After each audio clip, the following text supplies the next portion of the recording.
अच्छा जी, जो दोस्त शुफा करना चाहते हैं, जिन पर शुफा हो चुका है या जो दोस्त आइंदा शुफा करेंगे, ये वीडियो उनके लिए है। नहायत अहम वीडियो है। इस वीडियो में आप जान लें कि शुफा जो है वो नाकाम क्यों होता है।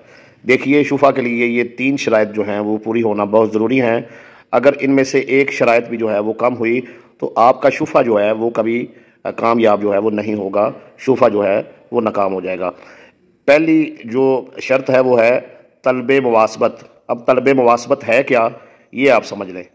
देखें, आप जिस महफल में भी बैठे हैं, जैसे ही आपको पता चले कि फ़लाँ जगह जिसमें आप मुश्तरका खातेदार हैं, या आपकी ज़मीन से उसका रास्ता गुज़रता है, या आपकी ज़मीन से गुज़र कर उस जगह को पानी जाता है, या आपको वो साथ लगती है, जैसे ही आपको इल्म हो वो जगह सेल हो गई है तो आपने उसी महफल में ये ऐलान करना है कि मैं इस जगह को ज़रूर ख़रीदूँगा, चाहे मुझे अदालत ही जाना पड़े। और इस ऐलान, जब आपने ये ऐलान करना है, वो दिन, वो टाइम, वो तारीख़ और वो गवाह जो उस मौका पर उस महफल में मौजूद है, सबको जो है आपने याद रखना है। और यही गवाह जो है आगे चल के अदालत में आपके काम आने वाले हैं। इनकी गवाही जो है वो आगे जाके चलेगी कि आपने तलब मुवासबत का अमल जो है वो किया, यानी कि उस महफल में इस चीज़ का इजहार किया। ये गवाह जो है आगे आपके काम आएंगे।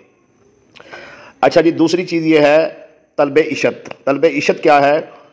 जैसे ही आप जो है, आपको ये इल्म हो जाए इस बात का कि ये जगह सेल हो चुकी है, तलब मुवासबत का अमल हो जाए, तो फिर आपने तलब इशत करना है। ये क्या है? आपने उसको 2 वीक के अंदर अंदर, 2 हफ्ते के अंदर अंदर, 14 दिन के अंदर अंदर जो है आपने उस बंदे को नोटिस भेजना है। और इस नोटिस का जो है आपने रिकॉर्ड भी रखना है। आपके पास रिकॉर्ड होना बहुत ज़रूरी है। किसी सूरत भी आपने गलत एड्रेस पर जो है वो नोटिस नहीं भेजना, वगरना आपकी ये दूसरी शर्त जो है वो पूरी नहीं होगी और आपका शुफा जो है वो नाकाम हो जाएगा। पहली शर्त अगर पूरी नहीं है फिर भी शुफा नाकाम हो जाएगा। दूसरी शर्त अगर पूरी नहीं है तो फिर भी शुफा नाकाम हो जाएगा। अगर ये दोनों ही पूरी नहीं है तो फिर भी शुफा नाकाम हो जाएगा। अब तीसरी शर्त जो है वो क्या है?